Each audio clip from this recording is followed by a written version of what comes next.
Ya, bismillahirrahmanirrahim. Assalamualaikum warahmatullahi wabarakatuh. Waalaikumsalam warahmatullahi wabarakatuh. Ya, gimana kabar semuanya? Alhamdulillah sehat Pak, baik. Ya, baik ya. Alhamdulillah. Nah, sebelum kita memulai pelajaran pada siang hari ini, mari kita terlebih dahulu sama-sama melafadzkan lafadz basmalah. Bismillahirrahmanirrahim. Kita absen terlebih dahulu ya. Dimas Khairul Huda Musti. Hadir Pak. Muhammad Jainuddin. Hadir Pak. Dendi Ervandi. Izin Izin Pak. Pak, sakit. Sakit. Ya, sakit ya. Ya, alhamdulillah yang di sini diberi kesehatan sehingga kita dapat bertemu kembali dalam pembelajaran Quran hadis ya. Ya.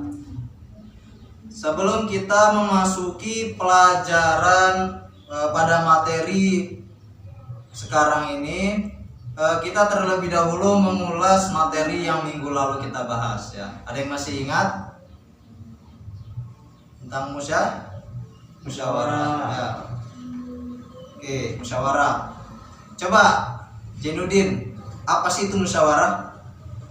Musyawarah ya Pak ya adalah satu perkumpulan baik satu orang atau lebih bertujuan untuk mendapatkan satu kesimpulan yang tidak menjelekkan ataupun mengurangi rasa kebenaran itu sendiri Pak. Ya. Coba Dimas, apa sih itu musyawarah? Seperti tadi yang dijelaskan Saudara Zainuddin, itu adalah suatu perkumpulan dari lebih dari satu orang untuk mendapatkan suatu kesimpulan atas masalah yang didiskusikan untuk menemukan solusi. Jadi semua orang tuh berpendapat agar mendapatkan satu kesimpulan atas masalah tersebut. Ya, baik, bagus penjelasannya ya. Ya, musyawarah itu diambil dari kata bahasa Arab yaitu syawarah yang berartikan berunding. Yang mana dalam secara istilahnya yaitu suatu upaya bersama ya dengan sikap rendah hati.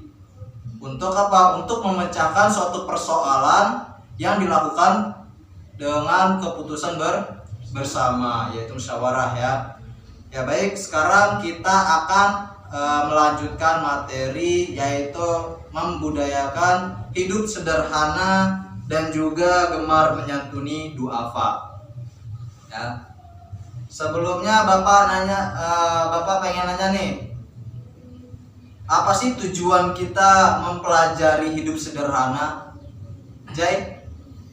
Kalau menurut saya Pak, yang pertama kita agar mendapatkan satu motivasi Pak yang kemudian pembelajaran, karena tujuan kita untuk merasa diri kita ini bahwasanya sama, dan lagi tujuannya untuk menyantuni kaum duafa supaya kita saling berbagi dan tidak merasa lebih sama diberikan kepada kaum duafa tersebut Pak.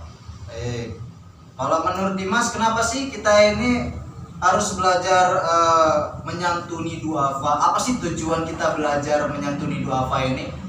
Ya, kalau menurut pendapat saya pribadi, membudayakan hidup sederhana itu sesuai dengan ajaran Islam Pak, yang mana Allah itu tidak suka yang berlebihan, tidak suka juga yang kekurangan atau kikir. Jadi yang sedang-sedang saja. Kemudian membudayakan hidup sederhana juga mengajarkan kita bahwasannya kita ini bisa juga merasakan apa yang dirasakan oleh kaum duafa gitu Pak. Ya, seperti itu. bagus ya. Tujuan kita untuk mempelajari hidup sederhana dan juga gemar menyantuni duafa, yaitu tujuannya apa? Tujuannya yang pertama karena memang kita ini diperintahkan oleh Allah Subhanahu wa taala untuk hidup sederhana, tidak terlalu berlebihan dalam menghamburkan uang kita ya, dalam membelanjakan harta kita ya, dan juga tidak terlalu pelit dalam mengeluarkan harta kita ya. Dan juga tujuan kita untuk belajar menyantuni duafa ini untuk apa? Yaitu untuk saling berbagi, ya.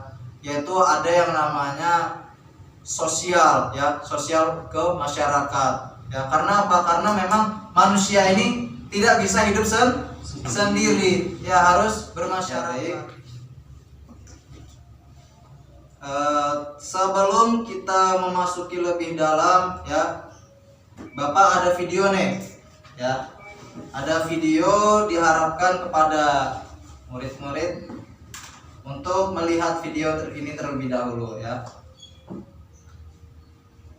Bisa dilihat, ya. Bisa Pak.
Ya, bisa dilihat, ya.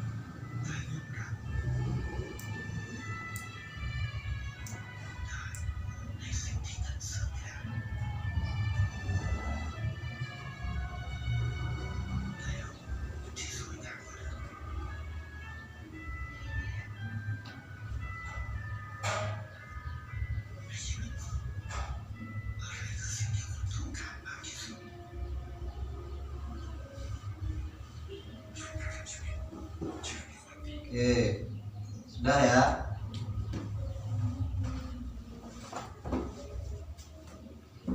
Nah, kita balik lagi, ya. Video tadi masuk, ya, dalam pembahasan kita, yaitu membudayakan hidup sederhana dan juga gemar menyantuni duafa, ya.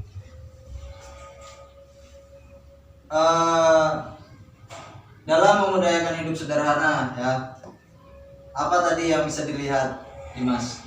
Yang bisa dilihat Dalam hidup sederhana dia tadi yang di video. Nah, kalau dalam Islam kan memang tidak harus menunggu kaya Pak untuk bersedekah. Ya. Nah, itu juga dilakukan oleh pemuda yang ada di video tadi Pak. Bisa dilihat dari dompetnya tadi cuma ada beberapa lembar, kemudian dia sedekahkan semua untuk yang lebih membutuhkan.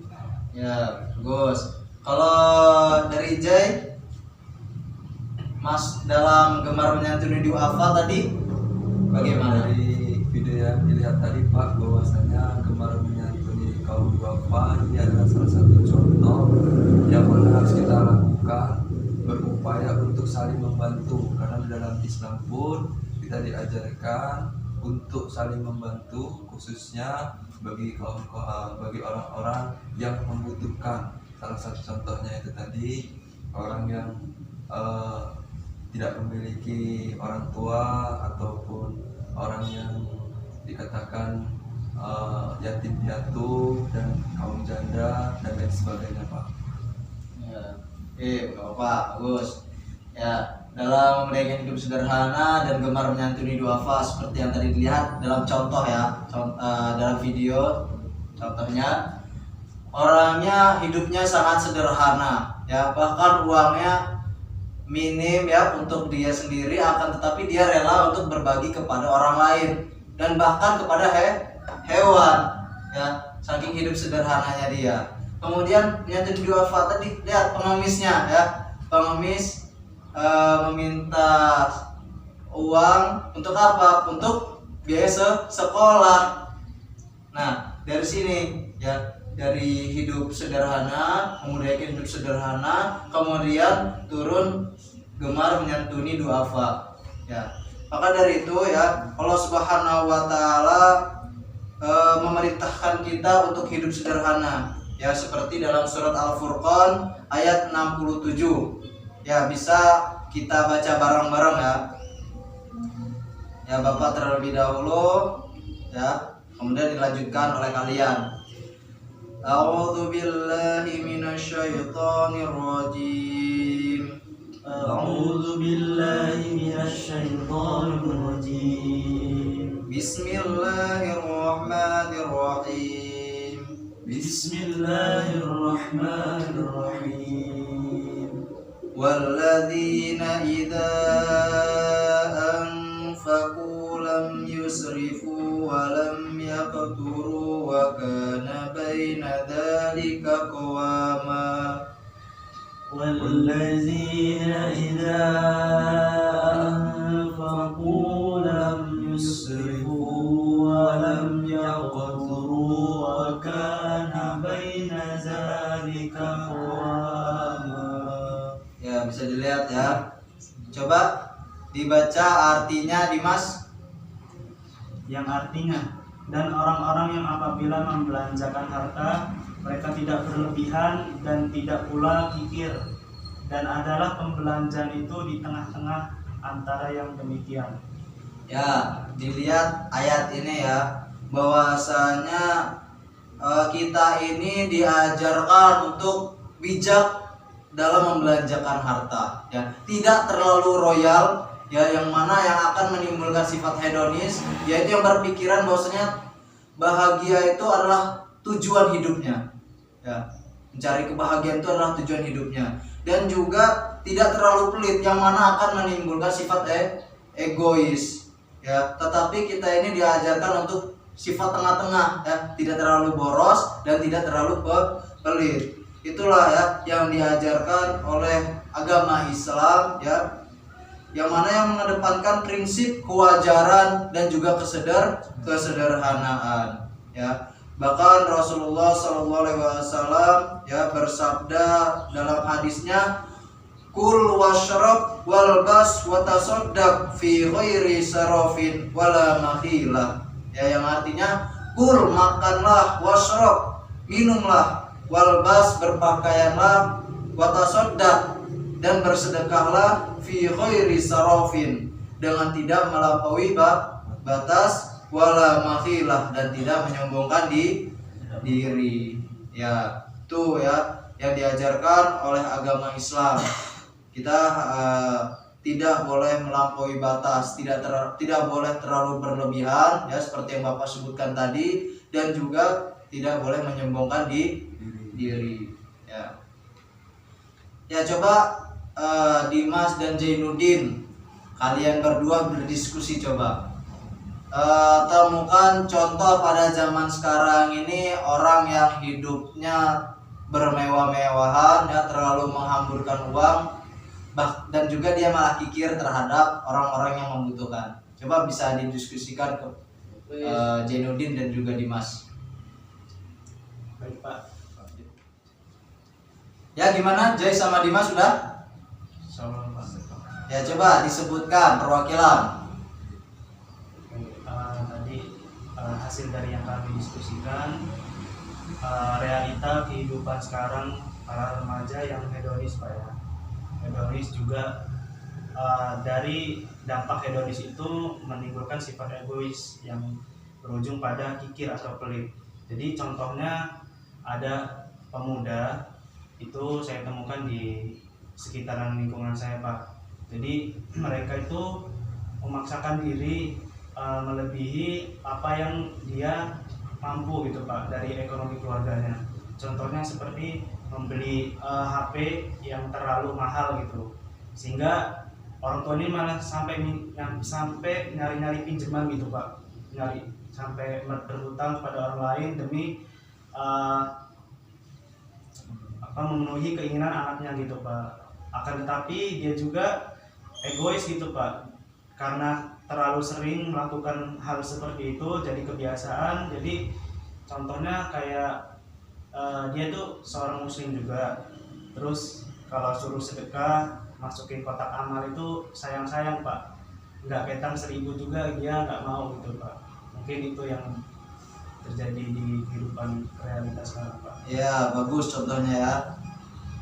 Ya, memang ya sangat miris sekali ya orang pemuda pada zaman sekarang ini. Mereka lebih memikirkan penampilan mereka ya, memenuhi hasrat keinginan mereka. Akan tetapi ketika disuruh sumbangan mereka tidak mau, malah bilang apa? Nggak punya duit, padahal harga baju, kendaraan dan lain sebagainya lebih mahal ya. Ya, ini ya, Islam sangat menyayangkan jika orang Islam itu sendiri hidupnya seperti ini, berlebihan dalam mengeluarkan harta dan akan tetapi kikir dalam mengeluarkan harta, kikir untuk bersedekah kepada orang yang membutuhkan. Ya, baik. Kemudian kita lanjut ke materi, yaitu gemar menyantuni duafa. Ya. Siapa aja sih orang-orang duafa itu? Sudah lihat siapa? Dibaca? Orang mustahik Pak. Siapa? Anak Yatim, janda dan orang miskin, Orang fakir, mualaf, hamba sahaya atau budak, dan korban bencana. Ya, inilah ya orang-orang yang termasuk dalam kategori duafa. Ya, diingat ya, bisa dicatat nggak apa-apa. Ya, Pak.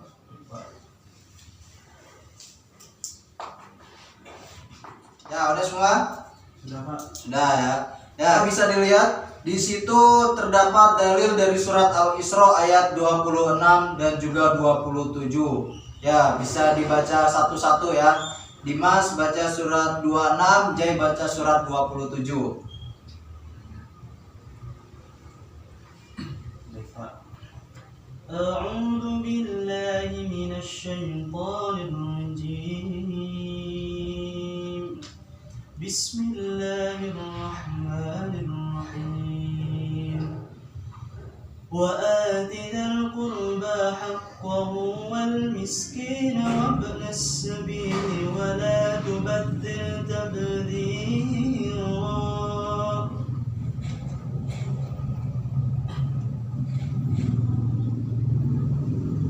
Bismillahirrahmanirrahim.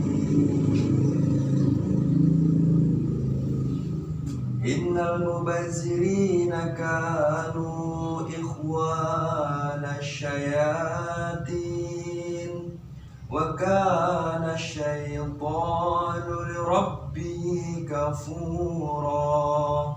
Ya. Bisa dibacakan Jai, artinya Jai. Dari ayat 26 yang artinya, dan berikanlah kepada keluarga-keluarga yang dekat akan haknya, kepada orang miskin dan orang yang dalam perjalanan, dan janganlah kamu menghambur-hamburkan hartamu secara boros. Sesungguhnya pemboros itu adalah saudara-saudara syaitan, dan syaitan itu adalah sangat ingkar kepada Tuhannya. Ya. bisa dilihat ya di ayat ini ya, dari ayat 26 dan di ayat 27. Di dalam ayat ini terdapat sebuah larangan dan juga sebuah perintah ya. Perintahnya apa? Perintahnya mengeluarkan sebagian harta kita untuk orang-orang yang berhak menerima. Ya, karena apa? Karena setiap harta yang kita miliki itu ada milik orang lain. Ya. Makanya ya, ada yang namanya zakat mal, kemudian ada zakat fitrah ya. Yang mana ketika kita bersedekah ya, itu salah satu bentuk syukur kita kepada Allah Subhanahu wa taala. Untuk apa? Untuk kelancaran rezeki kita. Ya, itu perintahnya ya. Kemudian larangannya apa? Untuk tidak memboroskan dan menghambur-hamburkan harta. Ya, larangannya tidak boros dan menghamburkan harta. Ya, karena apa? Karena boros itu sifatnya setan ya. Innal mubazirina kanu ikhwana syayatin. Ya, pemboros itu adalah saudara-saudara setan. Ya. Ya, disinilah ya bagusnya ya Islam itu ya tidak hanya memperhatikan masalah akidah dan juga ibadah, akan tetapi masalah sosial pun dilihat ya, diperhatikan. Bahkan masalah sosial ini menunjukkan kualitas keimanan kita ya, seperti yang disabdakan oleh Nabi Muhammad SAW ya, laisal mu'min billadzi yashba'u wa jarahu ja'iun ila janbihi, yang artinya tidaklah disebut sebagai mukmin yang biasa hidup kenyang sementara tetangganya kelaparan. Ya, jadi kita ya sinilah ya pentingnya menyantuni duafa ini ya, yang tadi ada 6 tadi ya, pentingnya kita menyantuni mereka karena akan mempengaruhi kualitas keimanan kita. Ya, jadi di sini kita sebagai seorang mukmin jika memiliki harta yang lebih ya, jangan terlalu pelit untuk mengeluarkan harta untuk orang-orang yang membutuhkan. Ya, terdapat suatu kisah ya, yaitu kisah Qarun yang memiliki harta yang sangat banyak ya, bergelimang harta, akan tetapi sombong dan juga pelit. Ya, sombongnya karena apa? Sombongnya dia merasa bahwasanya harta yang ia miliki itu adalah hasil kerja payah dia, hasil kepintaran dia. Padahal apa? Padahal harta yang ia miliki adalah hasil dari doa Nabi Musa alaihissalam kepada Allah Subhanahu wa taala. Ya. Padahal waktu itu Qarun ini adalah seorang yang miskin akan tetapi rajin beribadah. Kemudian ketika ia sudah tidak sanggup akan kemiskinan, ia memohon kepada Nabi Musa untuk mendoakan mendoakan Qarun agar menjadi orang yang kaya. Ya, padahal Nabi Musa pada waktu itu sudah khawatir ya, karena Nabi Musa ya tahu ya akan nasib dari Qarun ini ya. Akan tapi karena Qarun ini tersa, maka didoakanlah oleh Nabi Musa kepada Allah Subhanahu wa taala untuk menjadikan Qarun ini orang kaya. Akan tapi setelah kaya ia menjadi sombong. Dan kemudian apa? Diturunkan azab kepada Qarun ini ya. Azabnya tidak tanggung-tanggung ya. Ini gudang harta pengikutnya Qarun, dibelahnya bumi dan ditenggelamkan Qarun beserta pengikut-pengikutnya. Ya, ini karena sombong ya dan juga pelit ya, kufur terhadap nikmat Allah, kemudian Allah memberikan azab kepada Qarun beserta pengikut-pengikutnya.